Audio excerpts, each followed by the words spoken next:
Dude, you're still looking kind of burnt there. Dude, it's summer in Seattle. The sun is out. I'm obligated to get outside and actually do some walking. So yeah, I'm very pale.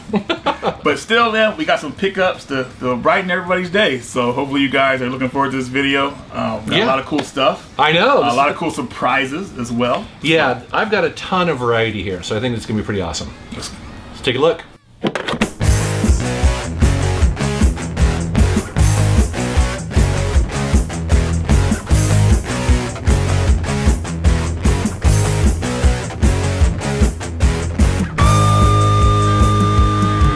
Man, so before we start the initial part of the pickups video, I have a gift for you from a friend. You do? Okay. My buddy DJ. I have not seen any of this. He released his game F-Fiction Yuki on the Dreamcast. Oh, I wanted you to have a copy of it. So, dude, I met him a couple years ago at an expo. He had a booth. Yes, super nice dude. So, wow, man. Well, thank you. And we talked about this game on the channel before. Yes. Platform shoot 'em up. It's got all the genres mixed into one. It's really cool. I'm happy you got a Dreamcast release for it. Yeah. So definitely something people will want to check out. Well, that's nice of you. Thank you, man. Thanks for hooking that up. All right, awesome. Okay, next up is a game I'm excited to talk to you about because I think we both picked up different versions of it. I walked into another castle. Metal Max Xeno Reborn. Yeah. I didn't know anything about this. I just heard it was a game that people are excited about. So you have a version of it too, right? Yes, I actually got the PS4 version. This is sent to me by P-Cube, and this collector's edition comes with like some extra stuff. Oh, it does. Okay. Yeah, first of all, I love the art on the cover. It shows the tank and the dog and all that stuff. But the extras that come in here are like some pins and some cards that kind of like show the art for the game. Is this a sequel to something? It's more of like a successor than a sequel because there was a game that was similar to it on the PS2. I'm trying to think of what it was called exactly. Okay. But it's more of like a successor to that series. But it's cool because it's like a futuristic. I mean, I'm only a couple of hours into it. I captured the footage for this, but you're basically like this guy running this tank. It's like a tank RPG or something like that. Yeah, you find this tank in the beginning because you start off like not remembering what happened. First of all, the game takes place in the post-apocalyptic world. Yeah, and you start in this barren desert and you have to find a tank to protect yourself because you're being attacked. And when you get in the tank, you find a base of people who are survivors. Yes, I did that. Yes, and it's really, once you meet them, the game it's in the beginning too. It's so cool because you have your base already. The game just really flows well from the beginning. You'll get hooked as soon as you play this game. It's not one of these games where you have to play, like some people are like, you have to play it for 5 hours before it gets interesting. No. It's like immediately interesting because it's so different. Yeah. And that's what I really liked about it. I was like, oh, okay, that's why people are excited about this game. So, how far are you into it? I'm still in the beginning part. Okay. I got killed. I risked it on one part. Like, I tried to fight this monster I thought I could beat, get some experience. Well, because it's a little bit open world in the beginning where you can kind of just wander around. Actually, in the beginning of it, they kind of want you just to wander around and kill a bunch of stuff so they'll let you into the base. Right. And you can get yourself into trouble because there's not really much of a tutorial. It's like, it's like you go off your instincts, I guess. It's really cool and well done. It's not like hard and everything. It's just it's something that'll really pull you in. And I was pretty impressed with it. I didn't think I was going to really care for it too much. Yeah. And then it hooked me. Yeah, no, I'm looking forward to playing this next. So this is next on my list to jump into for sure. So right on. That's cool. Okay, so you got the collector's edition and the PS4. I'm jealous. Next up here, I kind of split it up, but let's start with this one. You guys know how much I love the game Road 96. Well, hey, I got Road 96, the Prologue now. This is a choose your own adventure book. If you guys remember those. Oh, yeah. Dude, I used to love those. Dude, I got a whole collection. Did you? Oh, yeah. So do you remember a lot of them? I do. Like, I don't know if I'm going to remember all the names of them, but there was the one in space, there was the one underwater. Mystery of Chimney Rock? That kind of sounds familiar. That's the one they go into Haunted House. That one's the first one I had experience with. Whew. Dude, I used to, as a kid, try to figure out how all those work. So I would actually start in the back and read the endings and then try to figure out how, like, the best way to actually get to the best ending. But, oh man, very nostalgic for those. Yeah, so this book is pretty much a choose your own adventure book. This is done by Pixel Love. And, man, it's just more story for that game. Man, if you guys haven't played Road 96, I know I talk about it a lot. Just play it. And then I'll stop talking about it. But anyways, this book is awesome. It just gives you more of a story from that universe. And I was pretty impressed with it. So Yeah. Okay, well that's really cool. I would not expect that. That's amazing. Yeah, man. It's funny because I've been thinking of buying some of my old Choose Your Own Adventures. Like, I'm talking the ones from the late 70s, early 80s, like that time period when I had them as a young kid. Yeah, I actually was looking at them on Amazon, and they had some there. You know, but I didn't really get to experience as many as you did. Like, I remember Mystery of Chimney Rock. Okay. And that was the one that really, like, I mean, that one scared me because that tripped me out. Because I remember our teacher read it to us in class, and I was like, what kind of... He's reading us a horror story. This is crazy. And he let us choose what we did next, so we were all involved in it. So raise your hand up, Reggie. What do you? And I remember I chose to go hide, and that got us killed. Oh. And I never forgot that. I was like, wow, dude. It's funny too because there are some books where they have dead ends or secret endings. That's right. Where I still don't know how you get to those pages because that's what I was trying to figure out as a kid. Like, I think it was like UFO 5040, whatever it was. There was a UFO space one, and there were certain endings that I just could not figure out how to get to, and I try to go backwards. And yeah, it's I mean, you know, it messed with your mind as a kid. So it's funny you bring that up, huh? Yeah, man. Okay, well, that's cool. All right, next up for me is a total surprise here. So this is a really cool adventure game. It's called Dungeons and Doomknights. It's an NES cart. Whoa. Yeah, so basically what this is, it's like a Castlevania, Metroidvania style game. What's really cool about this game is that it does pure 2D platforming, but it also does kind of Zelda-like, you know, isometric sort of movement as well, and it mixes it up all the time. So sometimes you'll be platforming purely, sometimes you'll be doing adventure stuff. Right. And this game is hilarious. Laugh out loud funny. Really? Oh yeah, you got a lot of humor in it. A lot of references, like pop culture references and stuff like that. Yeah, it's pretty funny. This is impressive. Like to see an NES game. Yeah, in a box like this, like dude, yeah, and this one is the gold cart version too. So again, it's cool that they. Oh. Yeah. Nice. I know. Isn't that gorgeous? Yes, dude. Yeah. Oh my god. Impressive, dude. I know. Right? They're still making these even today. So. I have a game that might be similar to that. I'm going to show you next. Okay. This is Infernax for the PS4. What? Yeah, hopefully I said the name right.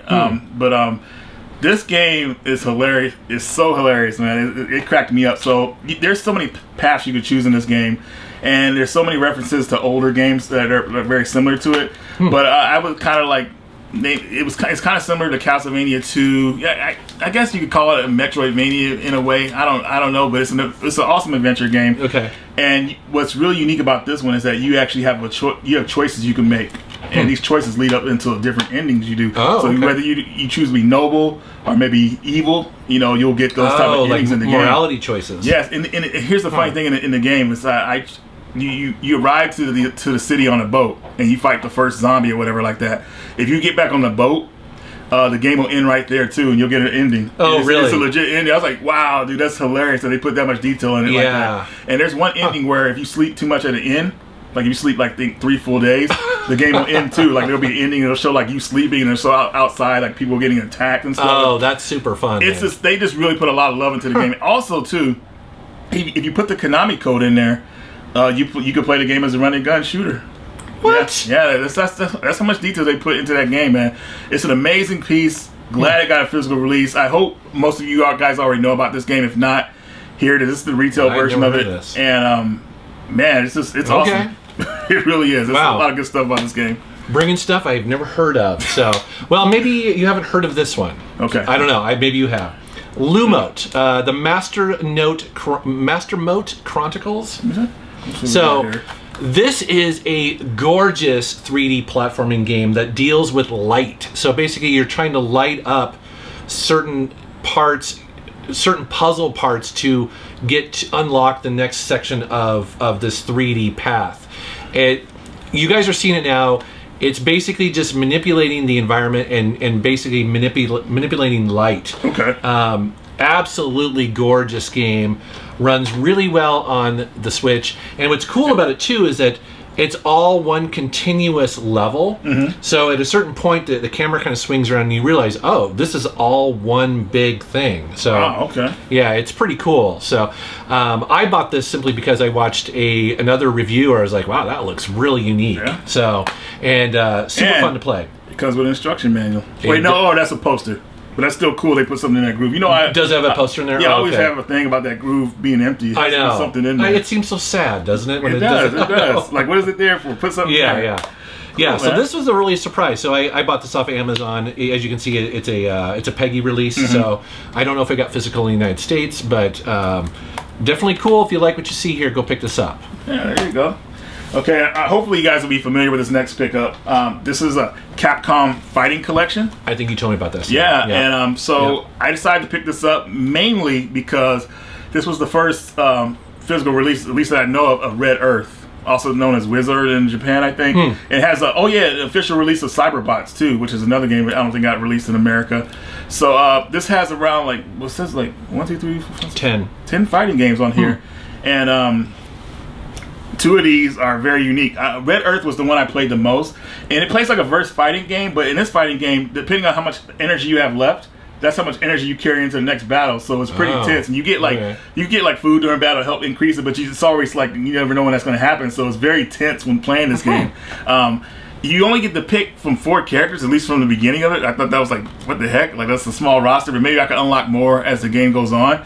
And in Cyberbots, I really like that one because you pretty much like you pick a character and you get inside of a mech and you like. I played that one. That's super fun. That one is really cool. Yeah. So definitely, I feel like everybody should have this collection because it's not we don't really get collections like this anymore. Like the last time you saw these really happen like really strong was during the PS2. That's true. There was a ton of compilations. Yeah, and then somewhat to PS3, but everything, but still like. They never take a risk like putting all these games together. They usually try to sell them to you. I wonder if it's do you think it's because of the Switch? Because people are like now they want to be able to play this portably, and oh by the way, we'll put out the PS4 version, or I don't know. I don't know. I think that they've been sitting on these IPs for so long. Maybe they just want to see if people are interested. It's time. Yeah. Make some money off of it. So yeah. Okay, well, that's cool. All right, next up for me, something completely different than that. Been on a PS3 buying kick. I rebought a game I played so long ago. Yes, I love this game. This is my favorite Prince of Persia game. Is it really? Okay. Yes. Well, that's cool. I'm glad. So I played this originally when it first came out, and I beat it at the time. And you know, this was their attempt to reboot the series, essentially at the time, right? It was like, but some things I love about this, the overworld is really cool. I like how he's got the girl that he's she's always with him. Always. What's her name?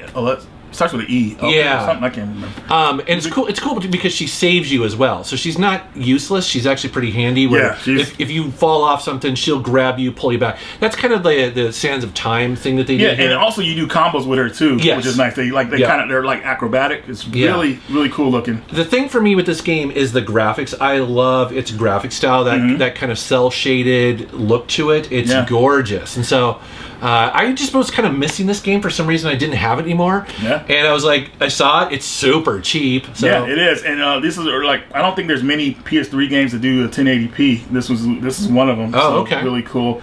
I bought this game day one release. And I remember I loved it so much. I beat the game, and then they had an epilogue they released about a couple months later. I don't know if a lot of people know about the epilogue. They delisted it. It might be still available on the PS3 and 360, but the epilogue is more story. Oh, okay. It kind of gives you a conclusion in a way. So you should definitely look for the epilogue as well. Yeah, because I'm pretty sure I originally played this on the Xbox 360, because that's what I had at the time. Right. So, yeah. So, anyways, there's just I'm kind of going back and rebuying PS3 and Xbox 360 games because they're either delisted or they are getting kind of hard to find. Not necessarily expensive, but right. That's what I was going to say. They're not really expensive, but still. Yeah. And again, this is a really cool one. This is before they kind of moved into the Assassin's Creed era. Right. You know what I mean? Yes, exactly. I think this was 2008, but I love this game. I think Nolan North did the voice for the main character. He does. That's right. Because I was capturing the footage for this week, and I was like, oh, I recognize that dude. Yeah. So. Definitely. I didn't know you played that game, so okay, that's cool. Yeah, I love this. This is my favorite one. I know nobody talks about it. Well, the problem, I think one of the problems they had with it is that you can't really die, I guess, because the girl always said, I think that's her name, I forgot. Yeah, she saves you, but then there's the thing though, if she doesn't save you that much, you get a trophy, so maybe you could like strive for that. But the game is very storybook, like the way it's told in a way. But it's still challenging though. It is. I mean, there's still a ton of platforming and combat in this game, and so there's a lot to like about it for sure. Definitely, it is. It's a lot. buy this game immediately. That's all I gotta cool. say. I'm glad. Sorry, I didn't know if you knew that. Yeah, I love that game. Okay, cool. Yeah. Okay, next up here, oops, dropped one, but I'll go to that one later. House of the Dead remake. For the Switch. I haven't played this. Oh, dude, that's cool. The lenticular cover there. Yeah, it's really the point, that's man. so cool. So that's another game that Sega lost the source code to, so they had to actually remake it, and they did a good job with it because I was hooked. I love rail shooter games. Doesn't seem like there's a lot of them made these days. Yep. But the Switch is like one of the perfect systems to have them on, at least in my opinion. Especially with the motion control, that sort of thing. Yeah, I didn't use the motion controller. I just played it on the controller. But I'm wondering how it is because I've been wanting to use one of these accessories I have, the guns to play on. And I have two of them. So maybe I could do two controllers. That's how I would do it. So, dude, I completely forgot about this game. I want to pick this up. Well, they're also releasing it on PS4 too. So maybe you might want to get that version. But I need this cover. It comes with that cover too. Okay, that cover is cool. It is, yeah. Like I'm pushing like the hand. That's so cool. But House of the Dead, man, that series is just like, man, it takes you back. It's just really cool. Wow, that's awesome. I'm glad you reminded me of that. So many games come out, and unless you are really paying attention, weeks can go by, and then all of a sudden you've kind of just missed it, right? Yeah. You forget about it. So, all right, next up for me is a blind buy for the PlayStation 5. I saw this at a GameStop, and it's Mechwarrior 5 Mercenaries. I didn't even know that they put out a Mechwarrior game on the PlayStation 5, because this was really, in my mind, a PC franchise forever. Dude, I have the second game on the PS1. They actually bought it on the PS1. That's right. And the Saturn, didn't they? They might have. I remember I had that arcade stick for the PS1. That's right. It's called the Analog, I think. I forgot what it's called, or Flight Stick or something. The Mechwarrior series. So I originally played on the PC. I mean, the original, like back in MS-DOS when it was Dynamics made that DOS one. prompt and all that stuff. Oh yeah, dude. But Mechwarrior 2 on I think Windows 95 or something like that. I love that game. That was so much fun. So I haven't really played a Mechwarrior game in a long time, clearly. But I saw this, picked it up, and threw it in, and actually it's pretty cool. I mean, it's old school, or I shouldn't say old school. It has that old school feel where it's very much almost like a simulator, where you have to deal with heat, you have to deal with taking damage to certain parts of the mech, but it's beautiful. Like the environments are really cool. Walking around, stomping through buildings and buildings exploding never gets old. It's just so much fun. So this is an online only game then? No, I wasn't playing it online. Weird. It says internet and PlayStation Plus require. Maybe that's just something, I don't know. But maybe they're just talking about multiplayer. That's a good point. My console is connected, but I wasn't playing online, so I'll have to check that. I love the cover. Yeah, the cover is sick, dude. And it's cool because if you've ever gotten into Mechwarrior, I mean, it's a whole universe. Like there's houses and all this sort of stuff, and you get into like building mechs and upgrading them and all that sort of stuff. So I just bought it a couple days ago, so I haven't got too far into it, but I'm looking forward to it. It's something different, you know. It looks cool. Man. Yeah, and again on the PS5, so why the heck not? Okay, next game you're gonna be familiar with. A lot of you will be, hopefully. Snow Bros, Nick and Tom Special for the Switch. This is a remake of the old Snow Bros arcade game. I need to get this. At least I'm pretty sure it's the arcade game. It's definitely not the Nintendo version remade, or don't think it's the Genesis version. But I wanted to pick this up because I like these type of games. Kind of remind me of like games like Bubble Bobble, or Rainbow Islands. Rainbow Islands, which is one of my favorite games of all time. So I just wanted to pick this one up because I feel like it was going to kind of be nostalgic to those, and it is. The graphics do look kind of weird though, in a way. Sometimes I don't know why they kind of used it. Is it newer style? Kinda? It's like it's hard to describe. It's just like it's kind of like, to me, like a water painting or something like that. I probably didn't describe it properly, but it's just like, it just feels kind of like off. But it's still cool though. I mean, it's definitely I purchased it. But Snow Bros, I'm pretty sure you guys already know about this game. Definitely check this one out. And just to let you guys know, this physical comes with a manual, and it comes with stickers. So nice. I doubt anybody will like take the stickers out of their package, but still the fact that they're bringing us out with a manual, a color manual at that, outstanding. So well, that's catering to a retro market like us, right? We appreciate that stuff. We do. And I think they're starting to figure that out, so that's good. All right, well, speaking of older style games, how do you say Ganryu? Ganryu. Yeah, 2, the sequel. So correct me if I'm wrong. This is the sequel to like the Neo Geo game back in the day. Yes, it is. Have you played this game yet? It's gorgeous. Yes, I had to help one of my buddies get far in the game. It's tough. No, I was kidding. I was about to clown my buddy Cag. He actually got me into the game. He actually beat the game, and man, it was tough. I never seen him mad like he was before. Like he was upset. The 4th level in this game, folks, just make sure you learn everything you can from the first 3 levels, because those levels are cakewalk compared to the 4th level. Really? 4th level, so long, but hopefully most people by the time they get there, they'll be. The problem with the 4th level is so long. It's a long level. You're like, oh my god, I forgot. I don't have footage from the 4th level, so if you guys are seeing the 4th level right now, that's because it came from Reggie. But it's like the sprite work in the game and the way it's put together. I think it was really well done. Yeah. They did patch it to where it plays better, because the checkpoints weren't as plentiful as they are now, because when you would get killed in this game, they would start you back at the beginning of the game. And that's Neo Geo hard. That kills the pacing for a lot of us. A lot of us are, all right, I'm not playing this anymore. So thankfully they fixed that. So definitely playable. I'm not surprised you had played it. Do you have a copy of this? Yes. You look at me like, please. Of course. Very cool. All right. Let's see here. So next here, I got Taito Milestones. This is 10 of their classic games. Oh, cool. Well, I had to get that because it was a physical release of one of my games I played back when I was a kid. Wait, let me guess. Is it elevator action? No, keep going. Jeez, I haven't. Fairyland Story? You got the second try. Wow, okay, there you go. I haven't played that, so what is that? It's kind of like it's like a game where you're on the screen. You just have to take out all the enemies on the screen, pretty much, and it's very simple like that. Like Berserk, kind of. No, it's kind of like something like Bubble Bobble or Lions in a way. You guys have probably seen the footage. You clear the screen, take your enemy, then you move to the next screen, and it kind of has story bits to it and everything. It just playing it as a kid, I thought it was like, because I played it in an arcade, and I was like, wow, this game is so cool. And that was the only place I played it. So now it's getting a physical release. It's like really cool. So I had to pick this up. But not only that game is on here, but the Ninja Warriors is on here. Yeah. The old arcade one, the wide one, is on here. And Arcade Perfect, at least for mine, though, Arcade Perfect. So I don't think this really sold too well. So I'm hoping they'll bring out a volume 2.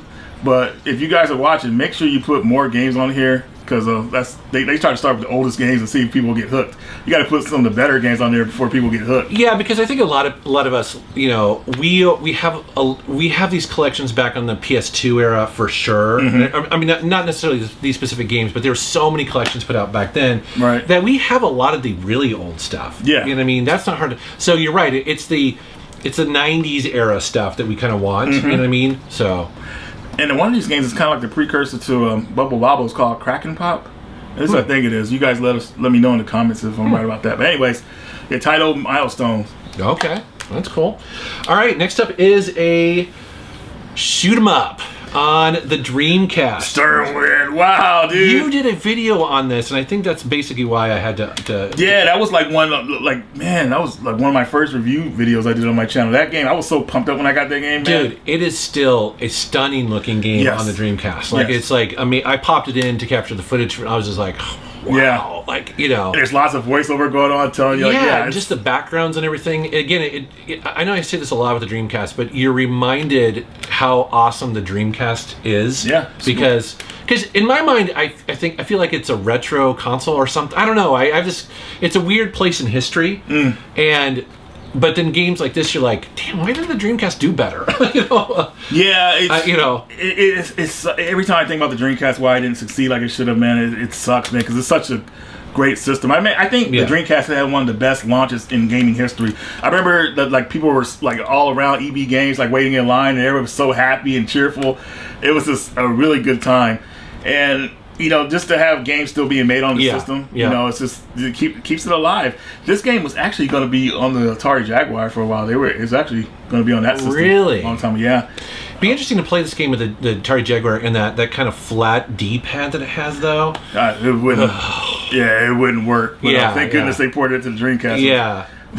Yeah, so I was very happy to get this. So this is awesome. So that's the thing with the Dreamcast. There is every genre on there, and especially when you factor in some of the newer releases like this, it's a great system. I will never sell that system. I couldn't. But you know why? Because 2 weeks later, I would regret it. Yeah. like, what the hell was I thinking? You know what I mean? I need to get all that stuff back. I know. Right on. So next game. Here's one of the games I got when we did our game hunting video. That looks familiar. Yeah. So this is Fight and Rage. For the Switch. This is a beat 'em up game. So you got this while I got this while we're out there hunting. Okay. You probably got this in another castle because they're the ones that carry limited run, I think. Yeah. So I wanted to have a physical copy of the game. I wanted it on PS4. I couldn't find it on PS4, so the Switch was the next best thing. And I really feel like this is an awesome fighting game. Unfortunately, I'm not that good at it because I use the special attack too much, and special attack sucks down your energy, so I haven't gotten that far. And I got to the second level and I always get killed, but I'm having a good time with it. The only thing I would say this game is missing, it has a good character selection of characters, like it's 3 characters, but it's just missing that online co-op. That's what these games need to get really popular, because the couch co-op thing is just not working out like it should. It's not as popular. Do you find with in fighting games and online like that there's no problem with lag? Well, one of the ones I played recently was Ninja Turtles and obviously Streets of Rage, and I didn't have any lag problems with those. I mean, as long as you guys don't have cricket internet or something, you're good to go. I guess they program it for the median average kind of connection speed for people that they have, so yeah. Okay, well, that's cool. All right, next up for me, something completely different than that. Again, I mentioned I'm going for PS3 games. And what I love about it is that a lot of them are actually kind of cheap. So I went for Ferrari Challenge on the PlayStation 3. The reason why I bought this is because it has one of my all-time favorite Ferraris, which is the 430. That was a Ferrari that they made from like 2005 to 2010. It's the one where it has like a really round front end. It's got this sexy back end to it. You know how, I don't know if you're like this, but if you see a car in your real life, like I remember seeing one of these at a grocery store, in this little small town, and I just loved it. I was just like, oh my god, I'd love to own that car.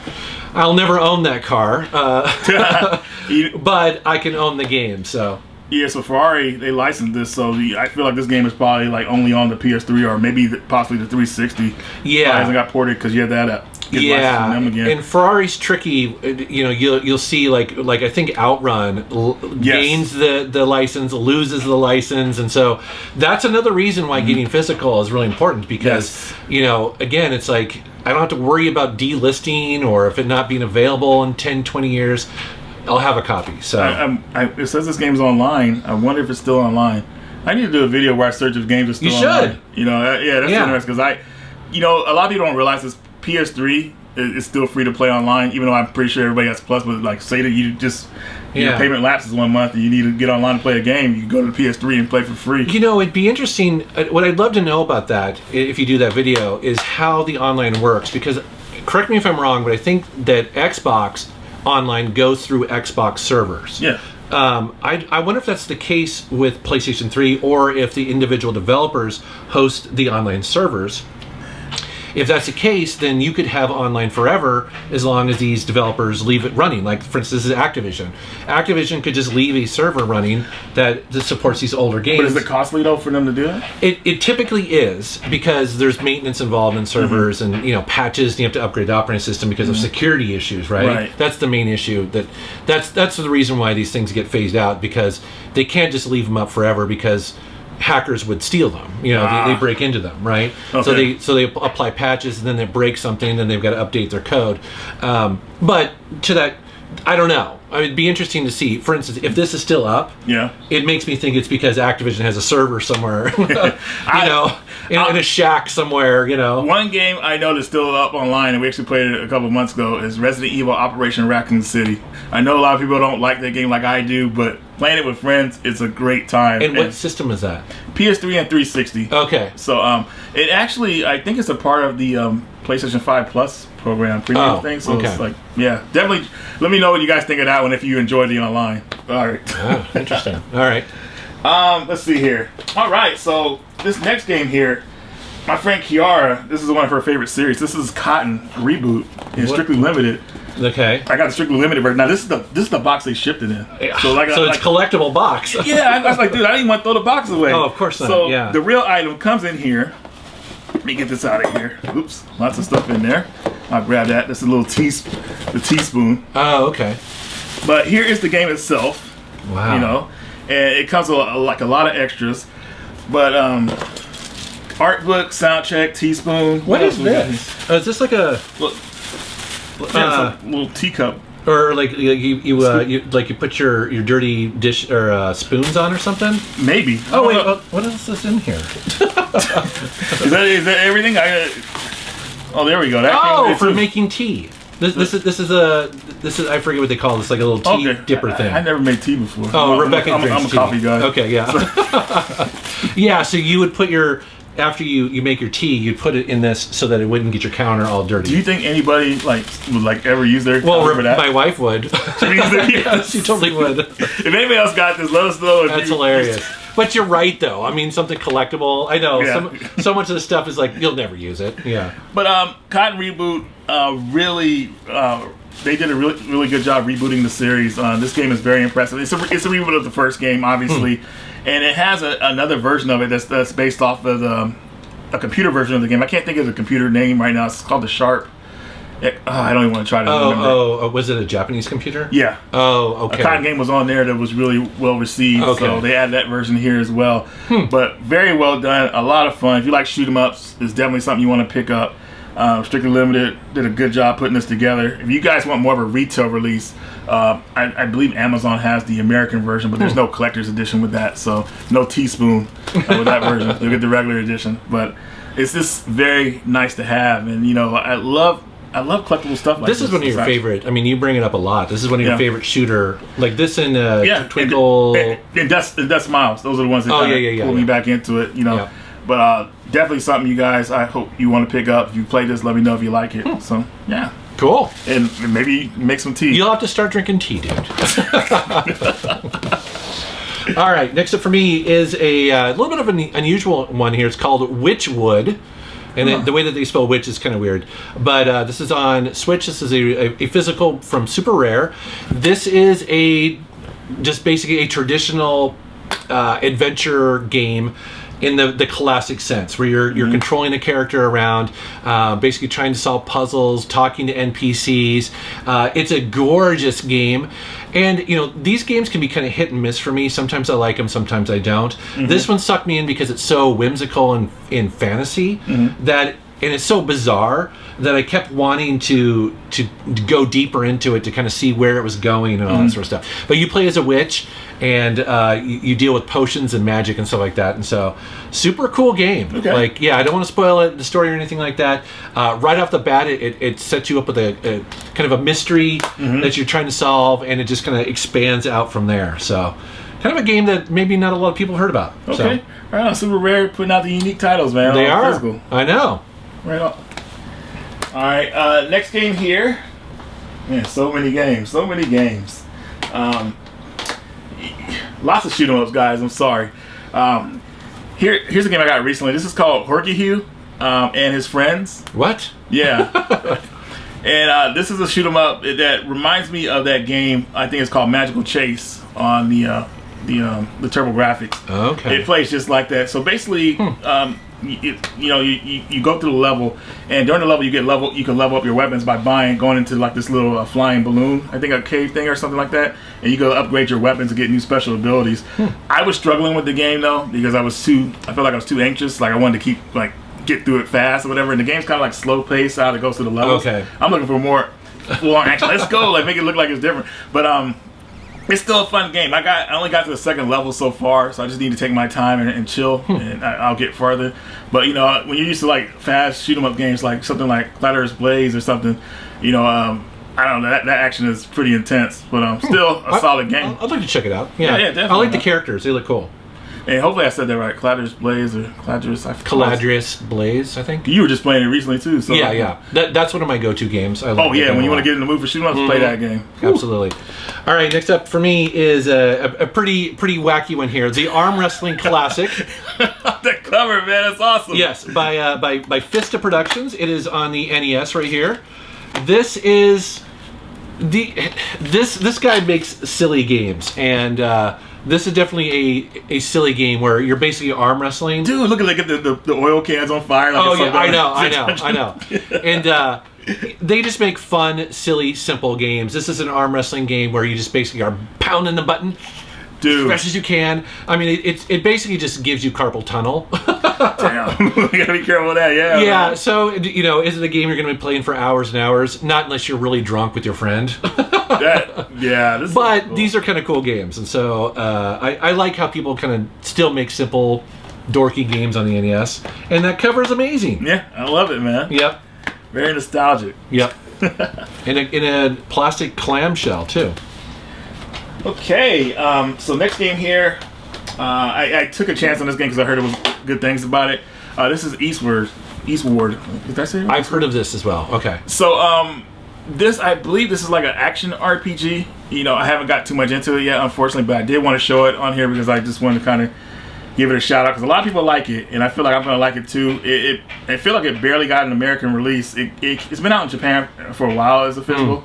So we got it here, and I'm not sure if it was exclusive at certain places, but yeah, I haven't played it either. I don't have a copy of it, but I do see it online on that Facebook group. Every once in a while, the people are pretty excited about it. Really? Yeah. They say it's a really story-driven adventure. A lot of people will fall into, so I'm looking forward to it. I want that feel of how I felt when I played Chrono Trigger and beat that, like that kind of storyline. Chrono Trigger really pulled me in. Oh, so, I love that game. Yeah. Definitely hoping the same thing with this game, but let us know in the comments. Yeah, if you played it. Okay. All right, well, next something I know you played, which is Pac-Man Museum Plus, or at least you played some of these at one point. Dude, I was so pumped. I've been waiting for that to come out, man. Yeah, because this was actually a big deal. Like, people were very excited about this. Like, in a way that I think other people who maybe weren't into Pac-Man or classic arcades are like, what's the big deal? It's another Pac-Man collection. No, this is almost, I think, the definitive Pac-Man collection on physical. So there's 14 games on here. And first of all, what's really cool about this is that you start in a arcade. Yeah. And you walk around, and it's a fully interactive arcade. Like, you can mess around with all sorts of stuff. But the big one here is the Versus. Yes, which was never released. We actually played it at that I forgot what that bar was called, man. It's in Portland. Yeah. And, well, we play it. We also where you're talking about Quarter World. Yes. Okay. I think that's what it was. It was Quarter World, right? I think so. If not, I'm sorry. It was something. But but also Another Castle has it as well. Oh, do they? I didn't know they had it. Yeah, they do. And so anytime we go in there and we're playing arcade games, I mean, here's the thing. If you've never played Pac-Man Versus, it is basically kind of like you're taking on each other, trying to just survive and be the last man standing. Yeah. And then you're going against Ghost Monster while you're doing that too. So another player can accidentally bump you, and you fall. It's crazy. It's so competitive. Yeah. And what's really great about it too is that anybody can play it. Like, if you have a group of people and they're like, I don't play video games or whatever, it doesn't matter. If you can move your hand and the joystick, you can have fun playing this game. As a matter of fact, some of the people, like Rebecca, sometimes will kind of do, I don't want to play, I don't want to be competitive. I'm like, and then she'll be the one who will win every time. It's hilarious. I know. So, well, one of the games on here that I was really looking forward to, and it's my favorite Pac-Man game of all time. I know everybody's going to laugh at me for saying this, but Pac-Land? No, Pac-and-Pal. Pac-and-Pal? Yeah, it's the fourth Pac-Man game. There it is right there. It's the one where you're kind of like going around on the map, like on the screen, pretty much collecting like keys and stuff like that, and fruits to kind of like there's another monster. That one much. There's another monster on there with you that kind of helps you, or it's kind of like I won't say help you, but they can help you clear the level pretty much if they help you collect the items. So I think the monster's name is Chomp Chomp or something like that. I could be wrong. I mean, this is going back, of course. Yeah, sure. I've always liked this Pac-Man game, but it wasn't popular in America because it was the game that came after Super Pac-Man, which I think everybody felt indifferent about. Yeah, I thought that was weird. That was a weird Pac-Man game. But I guess they should have stuck with the originals. But I'm glad they brought Pac-Man Pal out on this collection. It's a really good game, and a lot of arcade games that were only released in arcades for Pac-Man are on this collection. Yeah, Pac-Man Arrangement is one of them, and that one's on point. I was like really impressed with that one. But it's definitely something you want to add in your collection. I think this is the best Pac-Man collection out there. Yeah. Now it's not going to include the Midway Pac-Man games like Miss Pac-Man. I think the Pac-Man Plus, which I would love to see on here, or I don't know if Pac Jr. came out in arcades, or Baby Pac-Man is another one. You're not going to see those on here. Just the ones that were done by Namco. So I didn't know that. Interesting. Okay. Yeah. Huh. All right. Ooh, a lot of Pac-Man talk there. Huh? Yeah, I know. Well, again, so many people were excited about it because that collection has pretty much what most people want. Yes. You know. Mm-hmm. All right. Let's see what I got here. Winding down, maybe. Well, we're getting there. All right, so next up here is Monster Crown. Monster Crown. You won't believe this. This is like a Pokemon type game, and I actually picked it up. Okay. It's the reason I picked this one up because they said, man, this is like the story's pretty dark, so I felt like, all right, but maybe the story is pretty cool, and I'll be hooked from that. And so far I actually like the game. Oh, you do? Okay. It looks like you paused, so I didn't know. It looks like a Game Boy game, like a Game Boy Pokemon game. Okay. So that's another hook it has for people like feeling nostalgic about those games. So it's definitely something I'm still getting into. Obviously, you guys are seeing the footage here, but I got this on sale during Amazon Day. It went on sale for like $10 or $15. I said, let me go ahead and pull the trigger on it. So it's also available on the Switch and the Xbox. But you know me. Had to get the PS4 version. Yeah. And possibly the Switch version. Okay. All right. Next up for me is something a little bit different here. I'm going to bust this one out. Oh, man. Shadow Gangs. Right this... Reggie saw this one because it was sitting over there on the counter. So you knew what this was. So this is the like limited collector special edition. Yeah. So this is for the Dreamcast here. Right. So this is the Dreamcast PAL edition. Yeah. Has a. If you guys are familiar with games like Shinobi, yes, that's what the gameplay is like with this game. So you know what you get into. The cover, I said this to Jason before.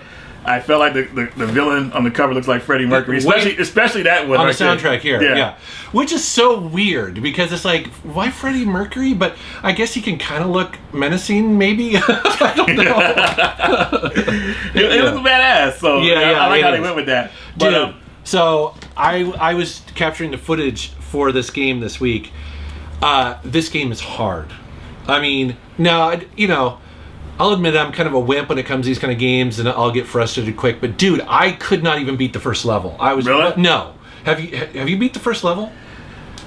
I beat the first level, man. But at the same time, I felt like I was trying to rush through it, so I had a little bit of a hard time. Not that much of a hard time though, but you get. Now you're just bragging. No, I get it. I get you, man. It's just like if you guys have played games like Shinobi, you know how it can be. It's old school hard. So. Yeah, it is, and I mean, part of it is that maybe I just need to learn the level because it is pattern based, but they do come at you like it doesn't let you just sit there. No rest. There's no rest, and so I mean it's brutal. It is. Although I will say though, it looks and plays fantastic. Like it's all me. You know what I mean? It's not the game by any means. So yeah, Wave Studios really putting out a lot of cool stuff. Man. I remember one of the games they look at this Intrepid Izzy. I think it was. Oh, this might even be my size. Right on, man. I know. All you need is Freddie Mercury though, right there. And be good to go. But people are like, "What's up with the Queen shirt?" To be like, "What the hell?" Very cool, man. Yeah, isn't that a great version of it though? Another Dreamcast game. Yeah, I know, and I like how they have both the PAL and also the US version of it. Yep. So, yeah. Very cool. Right on, man. Good stuff. So I think it's your turn, right? Yes, it is, and I'm going to show you guys a game that is. Trying to see. I don't know. Oh yeah, here's a game. So this is Wonderboy Collection. Okay. This is the 4 Wonderboy games that came on the Genesis and the Master System. All in one collection. Wonderboy's kind of had a resurgence. It's wild, it has. Isn't it? It has. It really has. And now they want to release everything, that's related to it. And I'm glad they went back and put this collection out because a lot of people haven't played the original games. So it's kind of nice to have them all in one collection and people can kind of go back and play them. To be honest with you guys, the only one I like, I like the game somewhat, but the one that really pulled me in is Monster World 4. I love that game. Dude, that was a long time ago in a pickup studio. Do you remember that? You had like a... That's right. I had that. You had like a repro. Or English, yeah. Yeah, translate repro. Yeah, I had one. I forgot about that, yeah. So I'll probably never play that again. I'll play it on here only. But it's just that's the one I like the most, and I think that's the best one. But some people probably disagree. But it's just nice when they put all these games in one collection, you know, and let people experience them. You know, that's the way to do it. Well, it's so easy for them to do that as opposed to going and buying a master system. Then they have to deal with the upscaling to their 4K television, and you know, where it's like just play the game. You know what I mean? Exactly. So definitely check these games out, guys, if you're into that series. Here's something that I bet you, I should never bet. You probably have seen this before. So this is called Space Turtle Ship. Have you heard of this? I have not. Yay! So, although the game itself isn't super exciting, but basically it's a Korean-only release on the Genesis. It's a shooter. Mm-hmm. So it's a vertical shooter, and that's sort of like Toplin kind of compile style. Yeah.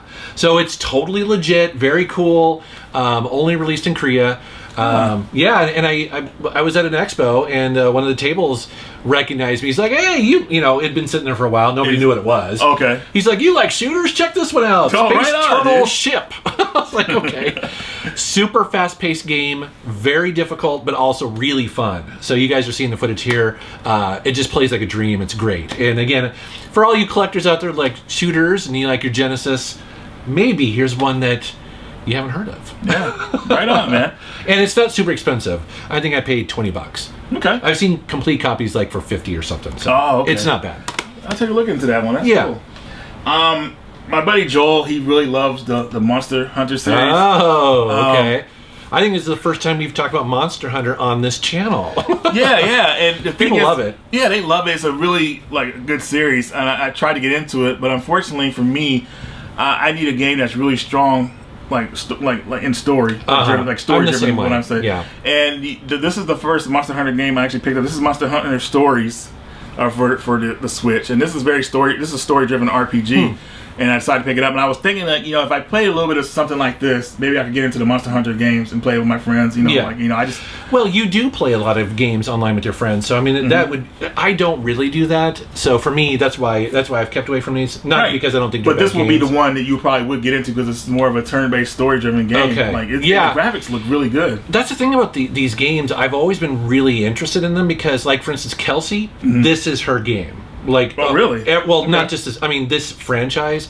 Every Monster Hunter game that comes out, like, she'll take days off from work, and just so that she can play it because you know that's how hardcore she is. That's how they do it in Japan with a new Dragon Quest game. Yeah, she's the same way with Monster Hunter, and she's always playing with friends and stuff like that. So I get it. Like they're hardcore. But anyways, I don't mean to interrupt. No, you're good, man. I just like I said, like telling everybody, if I get into this one, I feel like I'll have a more of an appreciation of the series and knowing a little bit more of the lore. So wish me luck. Okay. All right. Next up is I never know how to pronounce this one. It's easy, man. Are you kidding me? Gaiares. No, is that it? Yeah, it is. Oh, Gaiares. I had to practice it a lot though because I was calling it Gary's. Yeah, it's Gaiares. So I believe this is it's another Retrobit release. It's another Retrobit release, and not only that, man, they really put a lot of love into this release. Does that guy look familiar? Yes. James Bunker, and he is one of the original people who wrote about this game. I believe one of his favorite games. I think he says Gaiares is number one. And I believe him, but this game is number one at being tough. So make sure you know you just remember a path. Remember a good weapon to get in this game because this game is fast action. It's very intense, and it seems like it never lets down. But that's the thrill of it, though. Yeah.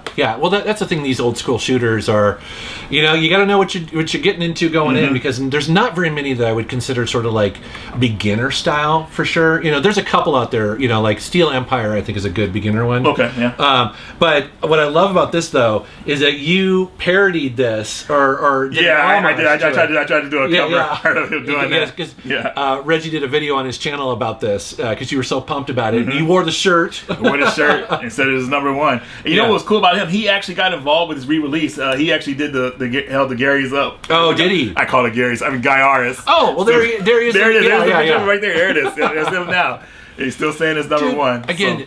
shout out to Retrobit. They do great reissues like this because not only do they just remake it, but they also or republish it, but they add all those little extras in there. Like they know the people who are going to buy these are really into them. Right, and it also comes with the original American cover, reversible cover, which is so people want that old school cover. That's right. It is in there. Yeah. But the Japanese cover is way better though. Well, yeah, because it looks like something from Star Blazers or something like that. Yes. I know. It's gorgeous.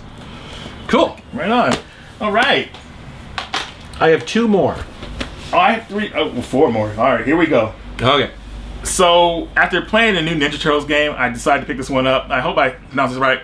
Asterix Obelix. Slap them all. Right? Obelix? Obelix. Sure. Yeah. Anyways. A very popular franchise in Europe. Yeah, it is. The reason I picked this game was because it was a beat 'em up, and it was a well done looking beat 'em up, like graphic wise. Going into the gameplay, I liked the game a lot, but it was weird after playing something like the new Ninja Turtles game. I felt like this game was missing some features, especially like an online mode and stuff. And some of the levels felt recycled, but it still was an awesome game that they put this together. Well, don't you think the new Turtles game is kind of ruining people's expectations for a lot of beat 'em ups? Because people, let's put it this way, that came out and it blew people's expectations away, right? Like people loved it. They are setting a standard, and the standard should be right there, and it should go up or stay as good as that one from now on. I mean, it is a beat 'em up with online play, so I can play with friends online. It's just the only thing that game I would say down about the game is that it's missing some extra features, like an extra mode or like a sound test or stuff like that. Yeah. But anyways, I'm not trying to take away the shine from this game. I think it's definitely something people will want to pick up, but just be aware it's missing the online mode. But what I like about this game is if you're playing single player, you can actually switch. There's 2 characters you can pick in the game, but single player you can switch between them if you're playing single player. When you're playing co-op, the other person has that character, but it's nice to be able to switch between them during gameplay, so it kind of mixes up the gameplay. Doesn't keep it boring, but it's actually a fun game. And, I like the cover too. It's cool looking. Yeah. And it comes with a little keychain and some stickers and stuff. So some collectibles. Yeah, you guys in the comments let me know what you think about this game. Okay. And without comparing it to Ninja Turtles. It's on its own. Because I already know what people are going to say. All right, next up for me is, do I have to pronounce this one? Yes, Pocky and Rocky. There you go. That's what we'll call it. That's what we'll call it. I'm sure it probably actually is called something different in Japan, I assume. I don't think so. I don't know. Maybe it is. You guys let us know in the comments. Yeah, so I believe, if I remember right, I actually pre-ordered this one from PlayAsia. It was one of those things where when it was announced, I was like, I need to get the physical version. And then now I think you can actually get a normal... Yeah, you can. I actually had that version. This version has something uncut that was cut in America. It was something minor and dumb. I remember hearing about that. Yeah, it was weird. But still, going into the game, listen... They're running gun shooters. They are, and they're cool. But the problem I have with this game is that you can't strafe, pretty much. You can't stay in one position and just That's a good point. You're right. It'd be so much funner. It is kind of odd the way that it plays. You're 100% right there. And so the Pocky Rocky games have always been an acquired taste and not for everybody. But I do like the characters. I love the graphics, and the gameplay is fun. But they can be frustrating because, like you said, the strafing and stuff. So. And you know what I hate? You have to unlock easy mode. I want an easy mode from the beginning just to get a flow.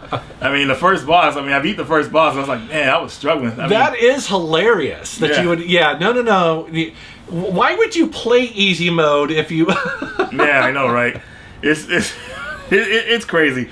But that is hilarious. I love the effort that they're remaking these games. And I think it started with Wild Guns Reloaded. That's back then. Yeah, you're so right. So they've been coming up. So it's wild is how many of these old classic franchises are coming back. I mean, it's amazing. So coming back with a vengeance too. Yeah, it really is. Sucker's hard. Yeah. But it's definitely a lot better than the Game Boy Advance version of Pocky and Rocky. I've never played that. That game is tough, man. Is it? Huh. Yeah. Okay. Next up is a game I wanted to talk about a couple videos ago. I kept forgetting to bring it, but I gave you the footage for it, which is hilarious. Knights of Azure Part 2. So this is what you would call, very similar to something like I want to say like the action is like kind of like Dynasty, where the way you beat up a lot of enemies on screen. Okay. But you have these combination attacks that you do with your partner, and they're very cinematic looking. Like there's one where I think they like hold hands and they start to put up this energy barrier around them. There's one move where you like just slash all these enemies on the screen in this big like circular like motion. It's really on point. And what I like about the game, I love the nighttime look of it. It's like a purple night setting pretty much. So it's really got this beautiful look to it. The story haven't got that far yet, but it's you pretty much get. I want to say you become something you don't want to be, and that's the game kind of starts from there. Also, too, is that the game may feel like a high budget PS3 game, and the reason I say it is because the frame rate could get pretty low sometimes. Yeah, man, I was playing. I was like, wow, man, how can 30 frames be the standard? So, okay, we were talking about this off camera earlier.